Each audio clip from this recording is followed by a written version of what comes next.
Hey guys, Berserker here with my Stamina Necro build. Get right into the sets.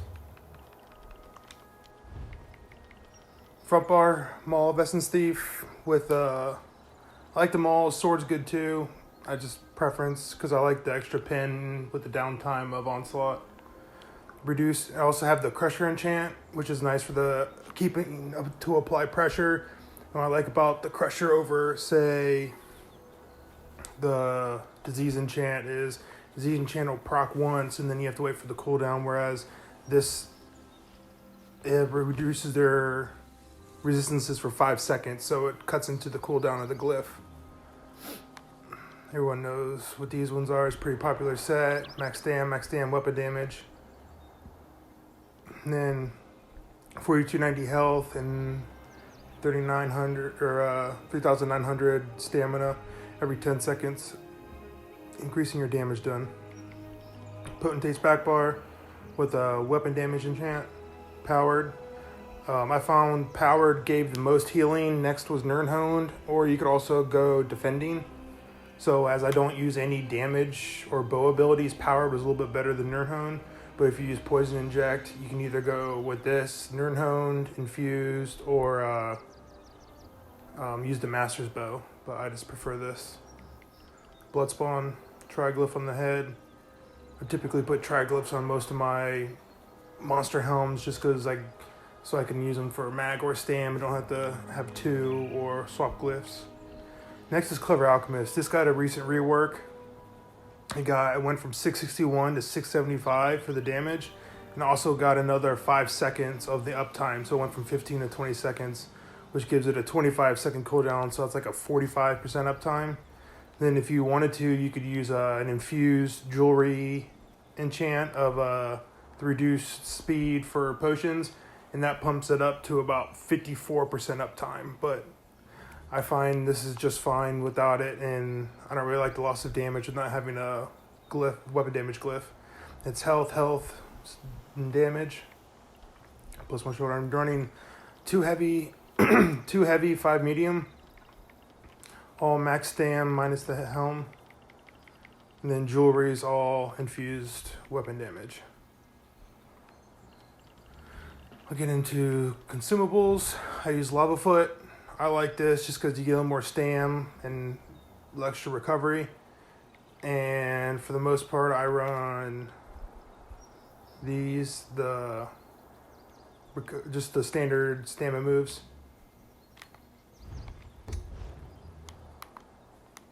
There we go. The standard stamina moves. If you want to drop evil or camo hunter, you can also use the savagery potions as well. But that's just what I like. Get into the skills. Front bar blast bones. This is pretty nice. I don't know if it got changed, but they fixed it to where he doesn't just stand around. He takes a second to get up. As soon as he gets up, he just makes a beeline straight for whoever he's running at. Rally, Camo Hunter, Executioner, Dizzy, Onslaught. You can run Dawnbreaker here if you're one of those against Onslaught people.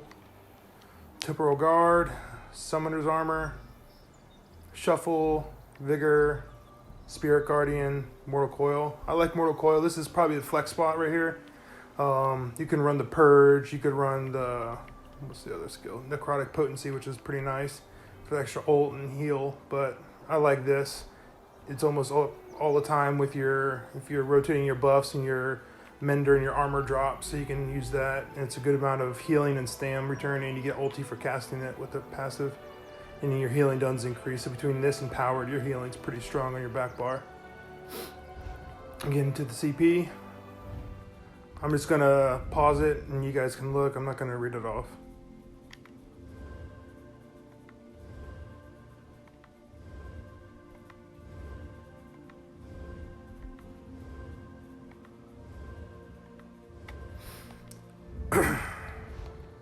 Nice CP. We'll go ahead and get fully buffed up and show you the character sheet.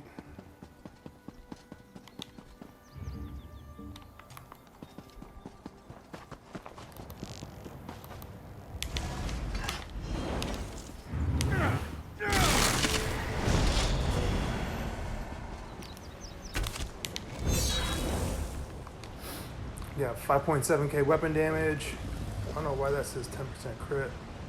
But 2200 resistances, 3000 crit resistance, 3200 stam, 1800, 18.5, and that gives you right around 25,000 in Cyrodiil. So 1700 regen, which is nice with the pot up. So it's usually around like 1600. I don't know why that crit's all wacky.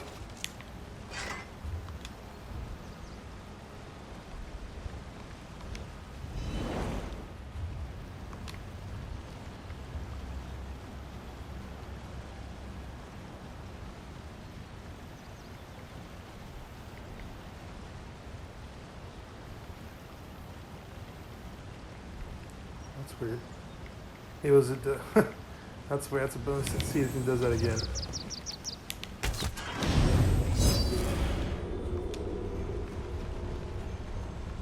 Oh, I didn't do it that time. I got 36% crit, so I don't know why it was bugged out for there for a second. But I'm running the warrior.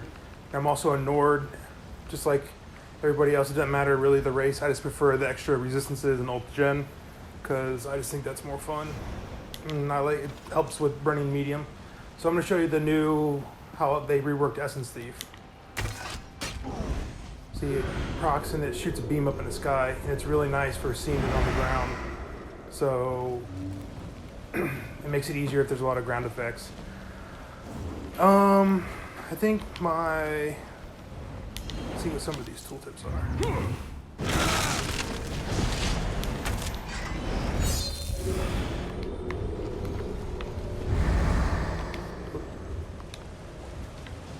So 20k, about 15.5, just under 20. So probably about a little over 20 for both Blast Bones and Onslaught with continuous.